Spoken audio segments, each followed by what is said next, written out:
Parmi les différentes dimensions que revêt leur présence, je voudrais ici insister sur la portée de leur rencontre avec le monde scientifique. En effet, la charge de conduire le pays est une corvée qui ne peut être bien portée que par des dirigeants à l'écoute, des dirigeants qui ont deux oreilles, qui fonctionnent bien, comme nous le rappelle le nom du gouverneur Mathias Kabeya, Machi Abidji.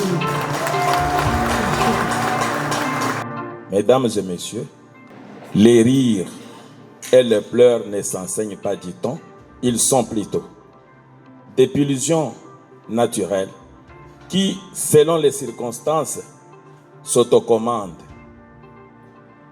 La preuve, c'est que même un bébé devant un rythme d'une bonne chanson ne s'empêche d'exhiber la mélodie à laquelle nous sommes invités à cette heure.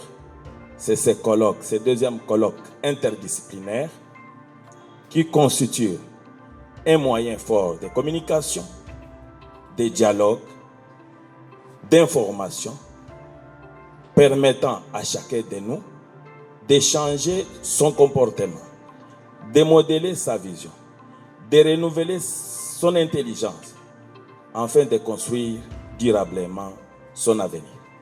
Distingués invités à vos titres et qualités respectifs.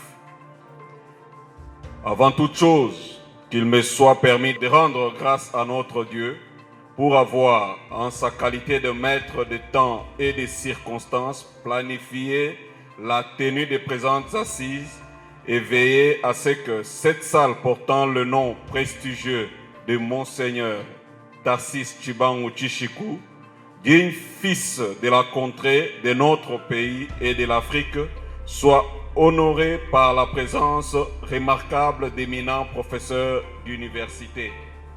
Avec votre accord, je voudrais rendre un hommage vibrant au président de la République, chef de l'État, son Excellence Félix-Antoine Tshisekedi Tshilombo, pour tous les efforts qu'il déploie pour sauvegarder la paix dans notre pays, ainsi que son intégrité territoriale.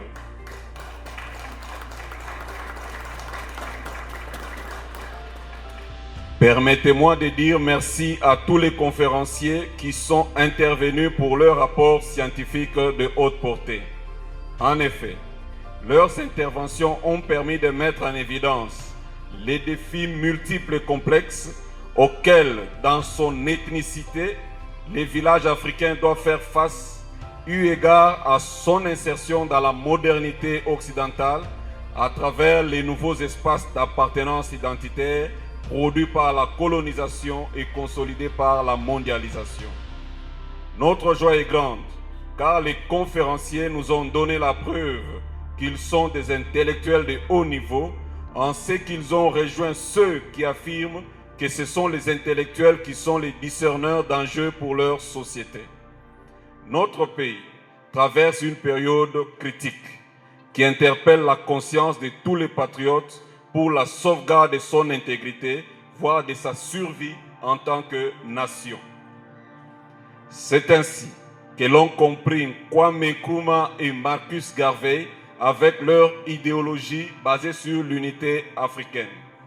Nous devons cultiver et sauvegarder certaines valeurs et cultures qui nous sont propres pour le développement de l'Afrique, notamment la paix, l'unité, la cohésion, la solidarité et l'amour. Car sans ces valeurs, aucune nation ne peut se développer.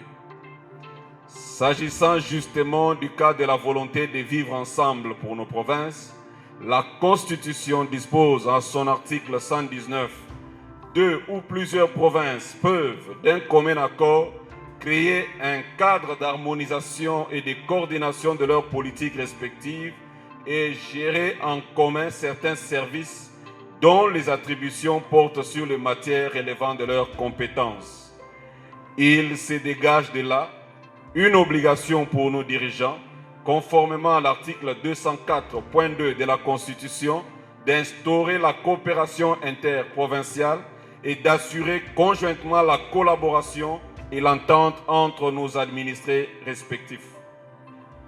Il se dégage donc que les provinces jouissent des prérogatives d'organiser à leur niveau des discussions devant leur permettre de trouver des solutions qui sont les leurs dans le cadre de la coopération interprovinciale, tel est notre cas. Je ne saurais clore mon propos sans vous dire que l'Afrique doit sauvegarder et privilégier sa culture qui est propre à ses réalités et retenir que les conflits interethniques ne nous profitent à rien. Par conséquent, je vous exhorte de cultiver la communauté fraternelle et la solidarité, car chaque conflit profite toujours aux ennemis du peuple. Pour la RDC, qui est repris dans le titre même de ce colloque, j'ai fait mien l'observation ou ce que nous a dit Monseigneur Mbaya dans le livre de Néhémie. Il avait l'arme à une main et la truelle à l'autre. Pour ce qui est de la RDC,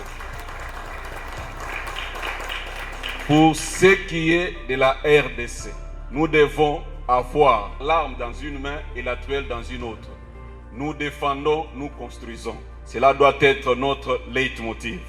Sur ce, avec l'autorisation de son Excellence Nathan Ilunga, gouverneur de la province de Lomami, je déclare clos ce colloque.